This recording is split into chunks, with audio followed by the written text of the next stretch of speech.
I once heard that saying that the way we relate to, speak to, and treat our children is a direct reflection of the way we relate to, speak to, and treat ourselves. So, in this episode, and on the occasion of Mother's Day, at least in great parts of the world, I want to talk about the importance of mothering ourselves and explore 6 ways that you can do that. On the one hand, this will allow you to take care of yourself better and bring out the best in you. And on the other, as a natural consequence, this will turn you into a better, more loving, and more encouraging mother or caretaker. Welcome to the Empowered Expat Woman Show, the place to celebrate your courage, inspire you to dream and play bigger, and support you in creating a truly fulfilled life across borders. I'm your host, Camila Quintana, and I believe your future is too important to get lost in translation. So, are you ready to make the most of your life abroad? Then let's get started. So, in many parts of the world, it's Mother's Day week, and I was thinking of a related theme for this episode. And one thing that really spoke to me, in part also because it really speaks to everybody, not just those of us who are mothers, is the concept of self-mothering. I think it's so interesting when you look back throughout history, there's always been such a great fixation and even glorification of the role of the mother. Just go to any art gallery of classic art, and that's how women are usually portrayed, right? And while this is, of course, just one of the many roles we play as women, I think this focus stems from all of our innate, extremely strong longing to have that loving mother or mother figure in our life. Of course, we also long for a father figure, but I think there are many more emotions and expectations attached to what a mother should be like and should do for her children or shouldn't do for her children, right? So, regardless of the experience you've made with your own mother, now that you are an adult, we can all step up for ourselves and be that mother figure that gives us unconditional love, support, but also guidance and constructive feedback. In my coaching practice, I talk a lot about allyship, becoming your own biggest ally, and self-parenting is definitely a big element of that. And to me, that really means two things. One is that we can create this super safe and nurturing environment for ourselves where we can come as we are. We can be who we are. We can feel what we feel and be accepted for that by ourselves, which even if in your own childhood you weren't able to experience that, it's really something that all human beings long and yearn for and deserve, right? And then two, that will also lovingly encourage, motivate, maybe even push ourselves to do what's truly in our best interest, to overcome ourselves and to grow as a result and as a person.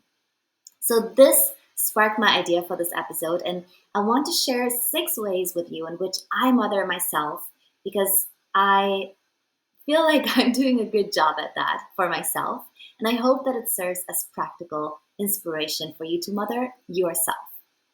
Some of these tools will fall into the first category, let's call it soothing, and some of them fall into the second category that we can call stimulating, more encouraging. All right? So here we go. The first thing I do, and I encourage you to do, is to always hold space for your feelings. When you notice an uneasy, unpleasant feeling come up, sit with it. I know it can be so tempting to look away and distract yourself or even ignore that feeling, telling yourself that you're not supposed to be feeling that way or that you don't have the time right now to sit with this, right? But our feelings, they never go away by ignoring them or making them wrong. They may become suppressed for a while, but then they'll come out another way and another time, right? It always happens. And I've probably mentioned this before, but whenever we have a strong reaction to something, a strong emotional reaction, our feelings are like a toddler throwing a tantrum.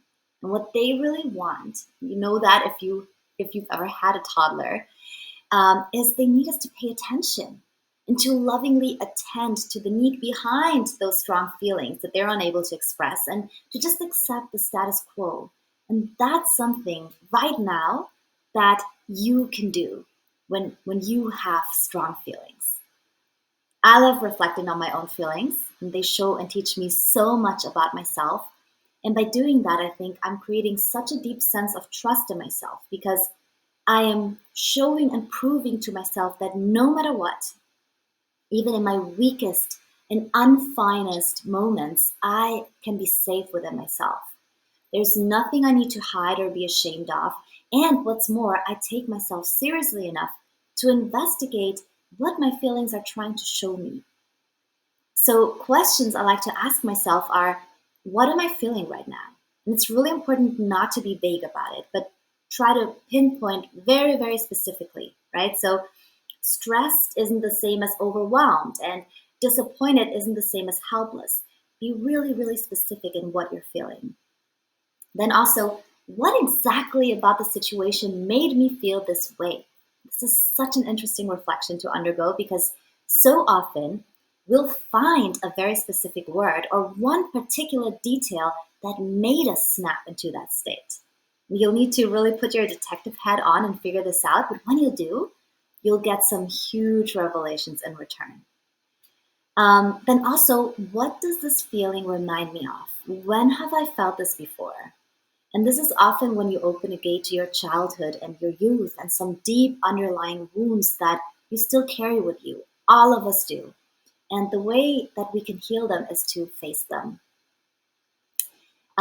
So when you've taken some time to sit with these questions and carefully reflect on the answers, it will make it so much easier for you to also accept your children's or other people's feelings and understand the need behind them, and maybe even help them navigate through them. That's how we're bringing this back into mothering, right? Then another thing I do is create the conditions that you need to thrive. As mothers, this is a very common parenting advice that we receive, right? So we certainly try to do this for our children, like creating a bedtime routine with enough time to unwind and relax and take a bath and read a bedtime story, etc., so that they can then hopefully fall asleep and sleep through the night, right? So we create these conditions around that. But when it comes to ourselves, we often just improvise, or we don't give ourselves that same consideration and courtesy and thought. And I really think it's imperative that we do that, though. It makes a big difference, but it also requires a deep sense of self knowledge and awareness for what you are like and what you need, right? So, here are some questions that you can take to reflect on. For example, are you a morning or an evening person?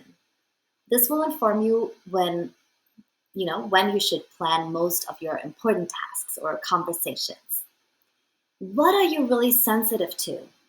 Some people are very sensitive to sounds, for instance, and so they'll need a quiet environment to function best. And if that can be granted, they'll need to plan for some quiet breaks in between and for alone time, or maybe for a good set of noise canceling headphones. And then other people, again, are motivated by having some noise, having some music playing or some chatter going on in the background, or even the TV on.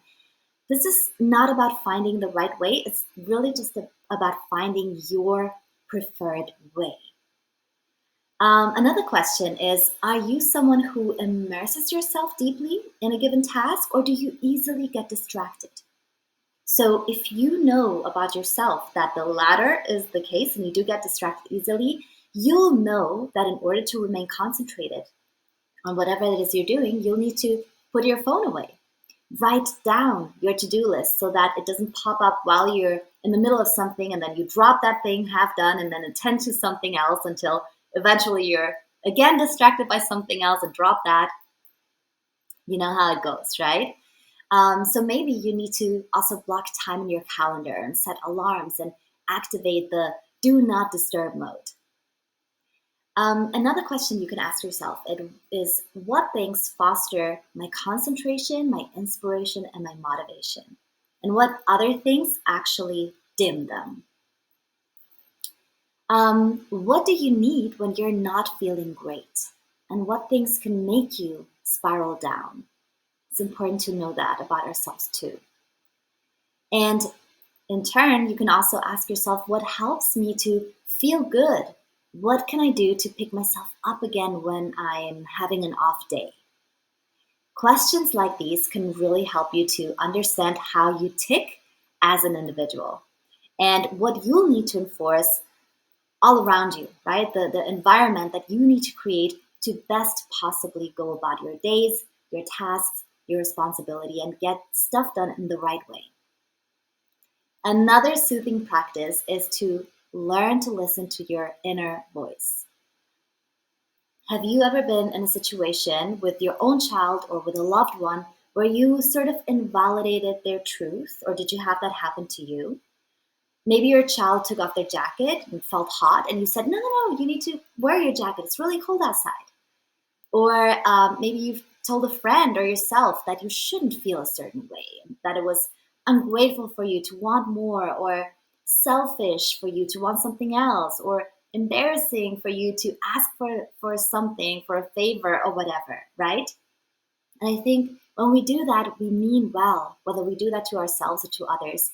But the consequence is that we disconnect from our inner truth and from our authentic selves. We regulate ourselves so much to follow societal and cultural rules and to not hurt anyone's feelings and to be maybe more like someone else. And then we just lose touch with ourselves. Honestly, I think most of us experience this, and it's the way our system is set up. So it's not a matter of if, but of how you can reconnect to yourself. One thing you can do is to frequently check in with yourself, several times a day, and just ask, what do I think about this? What would I love to do if I could do that right now? How do I really feel about this? These are questions that are kind of like, duh, but do we ever ask ourselves that? Right? And you don't even have to act on it. It's just about growing aware, listening inwards. That's already a huge step to reconnect to your authentic self and your intuition. And then you can let that guide you, that inner voice, guide your decisions and your endeavors, and just really enjoy relying on yourself and on your inner knowing and not so much on outside factors. Having great self awareness, self knowledge, and compassion is a vital part of mothering yourself. But there's also a more active part that's needed in order to really do what's best for you in the long term.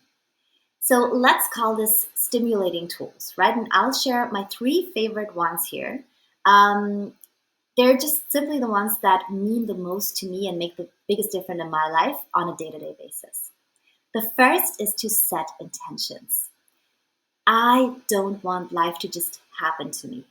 I don't want my days to go by on autopilot and then wonder, what have I even done? When that happens, I hate it. And this can and will happen sometimes, but I just don't think it should be the norm.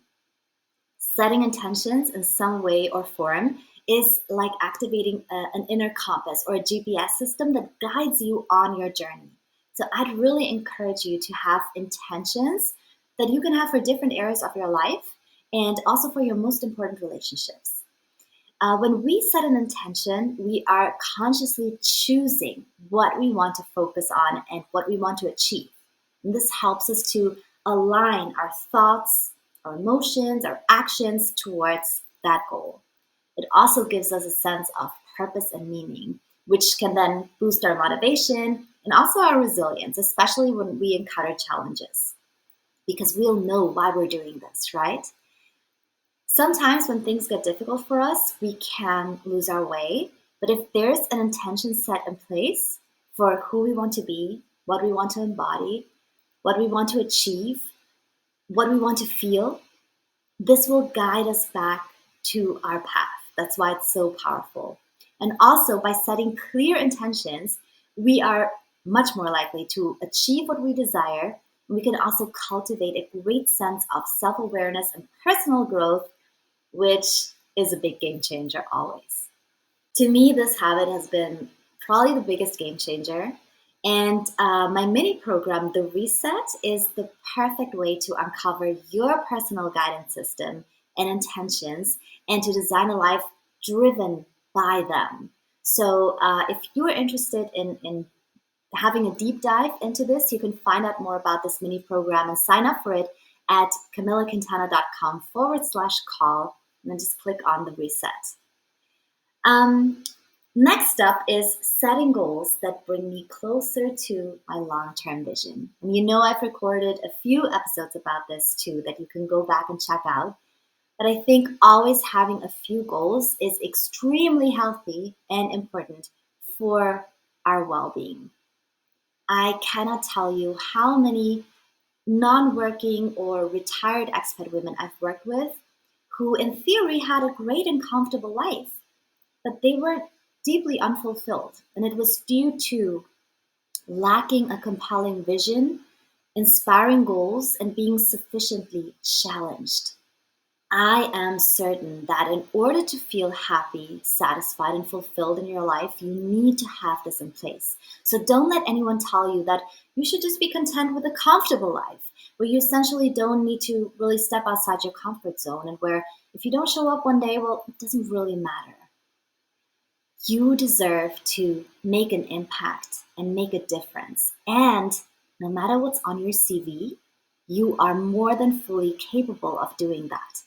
As a matter of fact, you were born for that.